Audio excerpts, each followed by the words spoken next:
Cygnus X1 की accretion disc पास के एक सोर्स से लगातार रिफिल होती रहती है। एक बड़ा स्टार जो हमारे सन से 20 गुना भारी है और जिसका नाम है blue super giant. Black hole इस स्टार की गैस पर पिछले 50 लाख सालों से फीड कर रहा है। तो अगर आपका सवाल यह है कि ब्लैक होल्स गैस को कैसे निगल सकते हैं, तो उसका जवाब है ग्रेविटी। वो बहुत मैसिव ऑब्जेक्ट्स होते हैं और जो कुछ भी उनके दायरे में आता है उसे वो ग्रेविटी की मदद से अपने अंदर समा लेते हैं। ब्लैक होल का मास जितना बढ़ता है उसकी ग्रेविटी उतनी ही बढ़ती है और वो अपने अंदर उतनी चीजें खींचता है। एक ब्लैक होल की ग्रोथ ढलान से नीचे लुढ़कती हुई स्नोबॉल की तरह होती है। स्नोबॉल जितनी बड़ी होती जाती है वो और स्नो इकट्ठी करती और बड़ी होती जाती है। ये एक रनवे इफेक्ट होता है। पर भले ही सिग्नस X1 इस रनवे इफेक्ट से ग्रो करेगा, तब भी वो कभी सुपरमैसिव नहीं बन पाएगा। मतलब अर्ली यूनिवर्स के ब्लैक होल्स की फीडिंग बहुत फास्ट रेट्स पर हुई होगी। सबसे बड़ा इशू ये है कि अर्ली यूनिवर्स में इतना टाइम कैसे था कि एक छोटे से ब्लैक होल से, जो कि एक स्टार के अंदर से निकला है, वो सुपर मैसिव बन जाए। JRS 1915 एक और स्टेलर मास ब्लैक होल है। ये बहुत ज्यादा कंज्यूम करता है। इसका कंजम्पशन रेट सिग्नस X1 के मुकाबले लगभग 40 गुना है। और जब कोई ब्लैक होल जल्दी कंज्यूम करने लगता है तब वो ओवरहीट होने लगता है।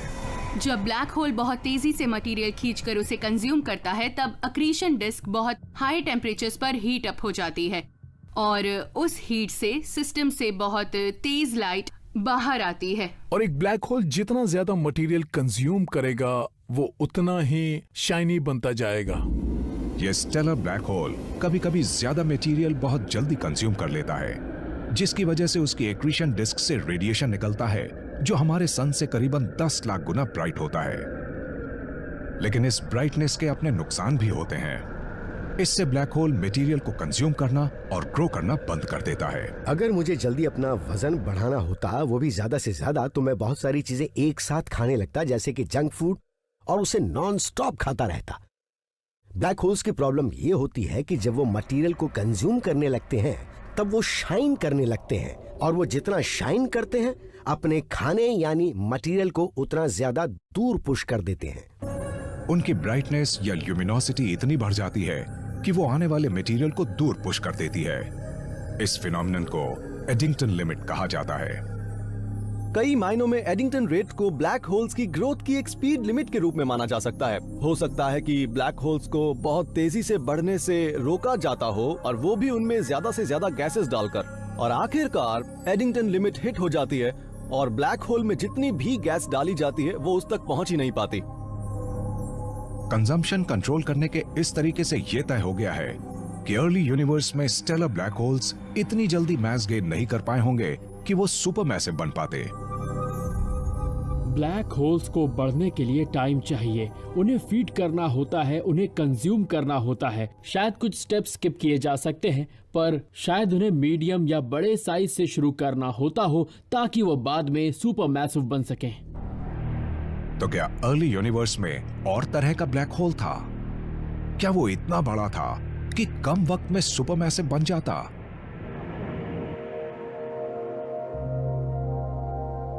2017 में एस्ट्रोनॉमर्स ने एक डेंस स्टार क्लस्टर को स्टडी किया जिसका नाम था 47 टूपनी, जो हमारी गैलेक्सी के बाहरी हिस्से पर था। उन्हें 25 पल्सार्स डिटेक्ट हुए जो कॉस्मिक लाइट हाउसेस की तरह घूमते और रेडिएशन छोड़ रहे थे। वो पल्सर्स किसी सेंट्रल ऑब्जेक्ट का चक्कर लगा रहे थे, और भले ही हम उस ऑब्जेक्ट को देख नहीं पाए, हम पल्सर्स के ऑर्बिट से उसके बिहेवियर को समझ रहे थे, और उससे पता चला कि वो सेंट्रल ऑब्जेक्ट कितना बड़ा था।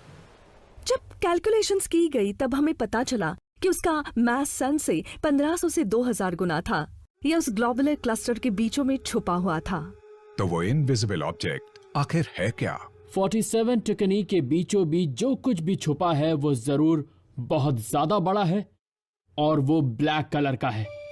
एस्ट्रोनॉमर्स का मानना है कि वो एक बड़ा ब्लैक होल है जिसका मास सन से 1500 गुना है। वो ऑब्जेक्ट एक रेगुलर स्टेलर ब्लैक होल से कहीं ज्यादा बड़ा है और सुपरमैसिव होने के लिए बहुत छोटा है। तो क्या वो असल में एक इंटरमीडिएट मास ब्लैक होल है? इस तरह के इंटरमीडिएट मास ब्लैक होल्स का मिलना बहुत ही ज्यादा मुश्किल है। ये रेयर कैटेगरी के ब्लैक होल्स 100 से 1 लाख सोलर मैसेज के होते हैं। इस साइज का होने से वो बहुत जल्द सुपरमैसिव हो सकते हैं। इंटरमीडिएट मास ब्लैक होल से ही शायद सुपरमैसिव ब्लैक होल्स का जीवन शुरू होता है।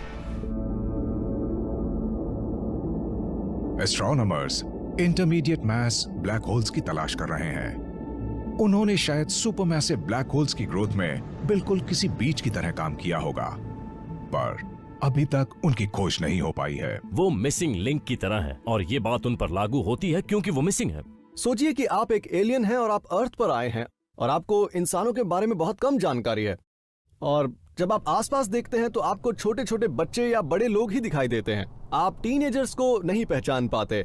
आप ये तो समझ जाएंगे कि बच्चे बाद में बड़े बन जाते हैं, लेकिन वो बड़े कैसे बनते हैं इसके बारे में आपको कुछ भी पता नहीं चल पाएगा। इस इंटरमीडिएट स्टेज को आप नहीं समझ पाएंगे। ये आपके लिए बहुत अजीब होगा, है ना? सुपरमैसिव ब्लैक होल्स के केस में यही होता है। वो एक यूनिवर्स है जिसमें टीनेजर्स नहीं होते।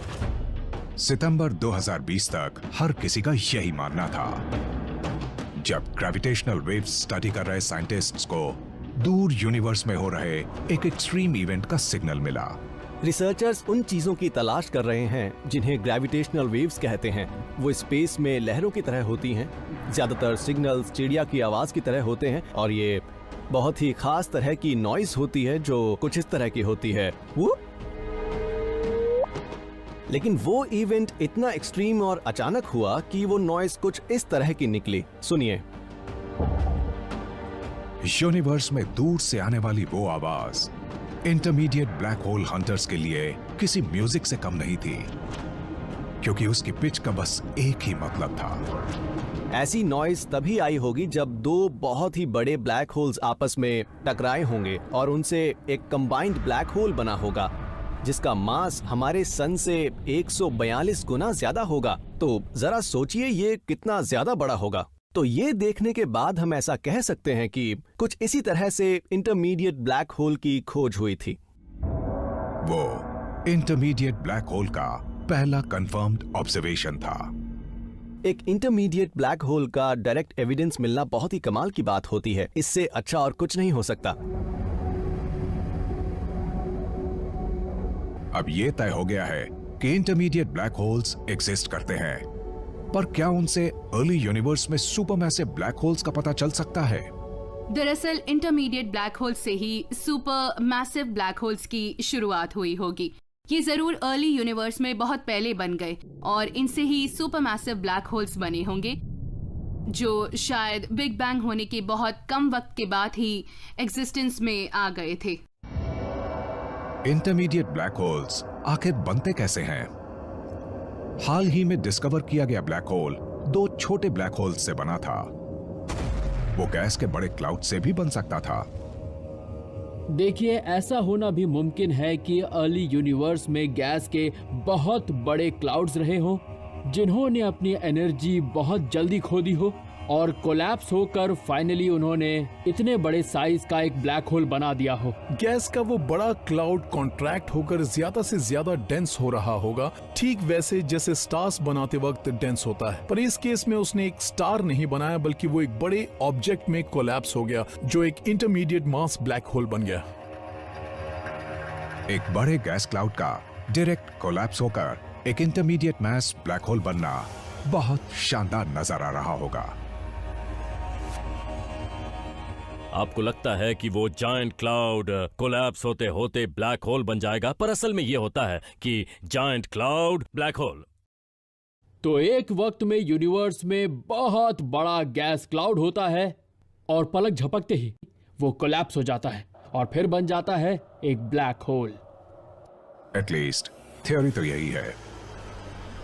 एक गैस क्लाउड के डायरेक्ट कोलैप्स से एक ब्लैक होल बनना बहुत मुश्किल है। गैस क्लाउड्स अक्सर अलग होकर कोलैप्स होते हैं और कई स्टार्स बनाते हैं। एक ऑब्जेक्ट में कोलैप्स होने के लिए खास कंडीशंस होनी जरूरी है। एक केस में दो नेबरिंग गैलेक्सीज हो सकती हैं। पहली एक नई प्रोटोगैलेक्सी यानी एक गैस क्लाउड जिसे अभी स्टार्स बनाने बाकी हैं। इसके पास ही एक बड़ी गैलेक्सी है जो इतने सारे स्टार्स बना रही है कि उनका रेडिएशन उसके पड़ोसी तक जा रहा है।